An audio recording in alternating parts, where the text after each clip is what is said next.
Welcome to the Style and Strategy Podcast, where personal brand meets leadership and style. I'm Sonya, a personal brand and style coach who's been exactly where you are, juggling career and business success, personal growth, and finding a style that truly fits. After decades in corporate leadership, I've learned that showing up isn't just about what you do.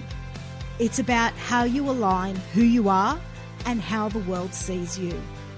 This season, I'm bringing you practical strategies, bold insights, and honest conversations to help you amplify your presence, unlock your next level, and lead with clarity and confidence. Let's dive in. Welcome back to the Style and Strategy Podcast.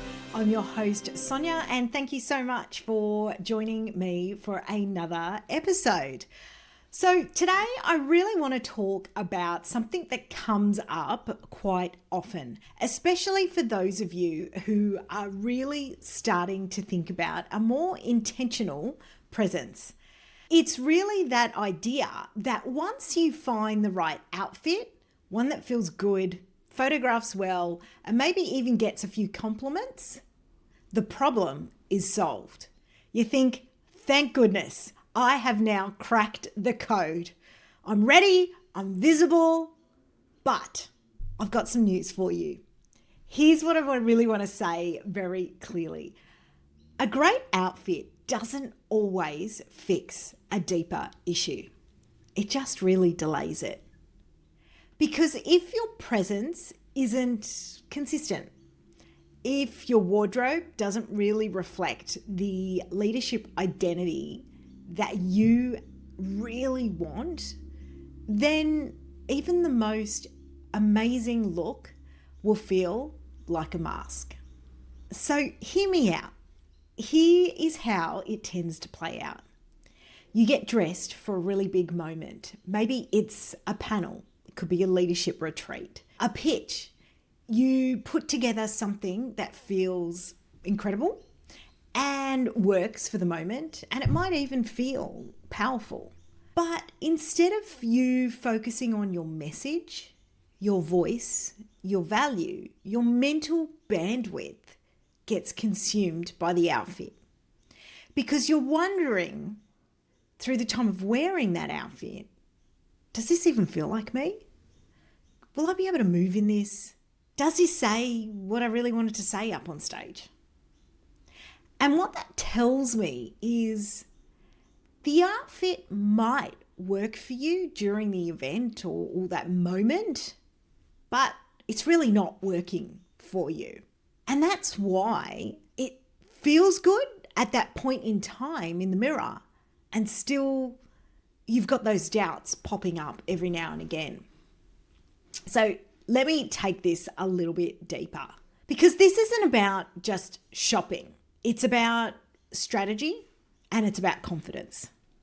So McKinsey research has shown that women leaders who cultivate strong personal brands are 50% more likely to attract leadership opportunities. So if we put this in a broader context, so it could be leadership opportunities, being promotions, things like that, but it also can impact how you feel and how you operate when it comes to self-leadership as well. Because confidence doesn't just come from looking put together.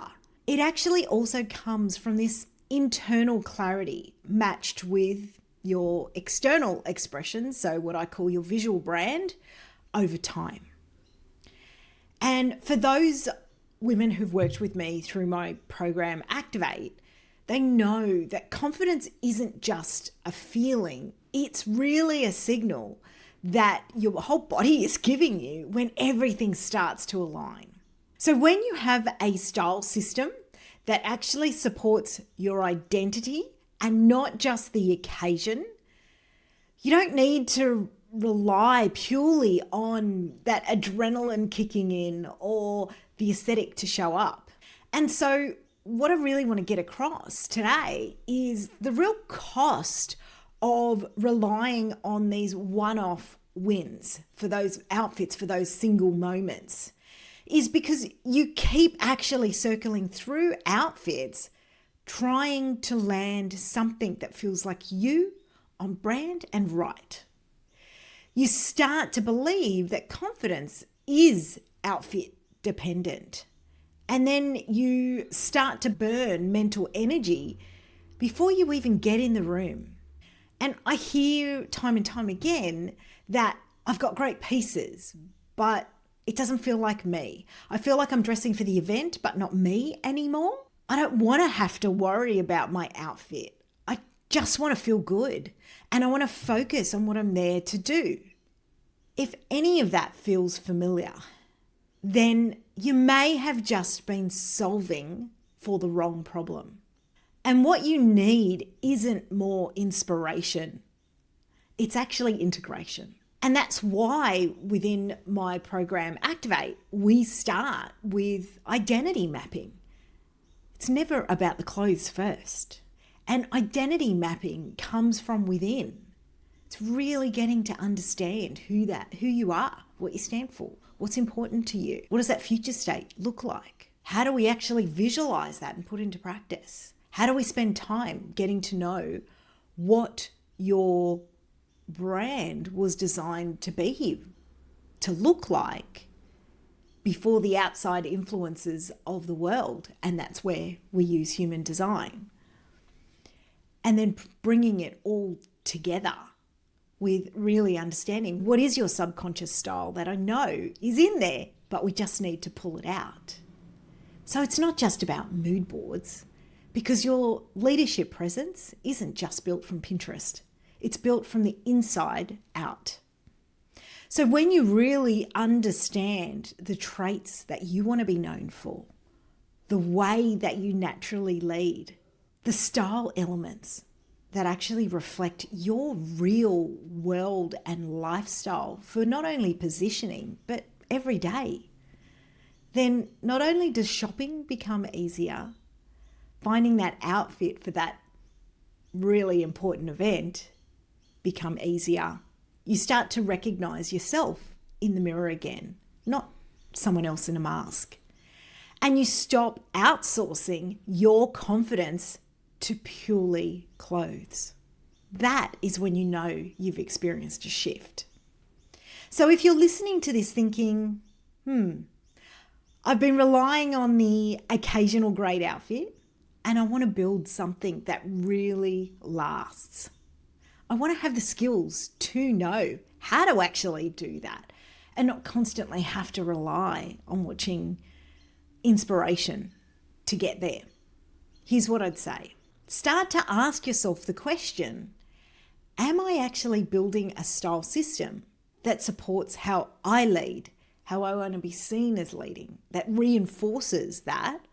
Or am I still waiting for the right outfit, that right pair of pants, whatever that might be, to solve the discomfort?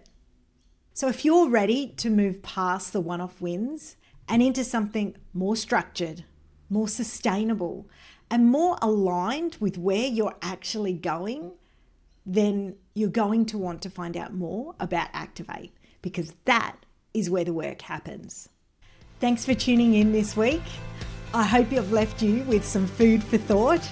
And if you really enjoyed this episode, leave me a comment, let me know. Or if there's something you'd love to hear more about, drop me a comment and let me know that as well. Have a great week. See you soon.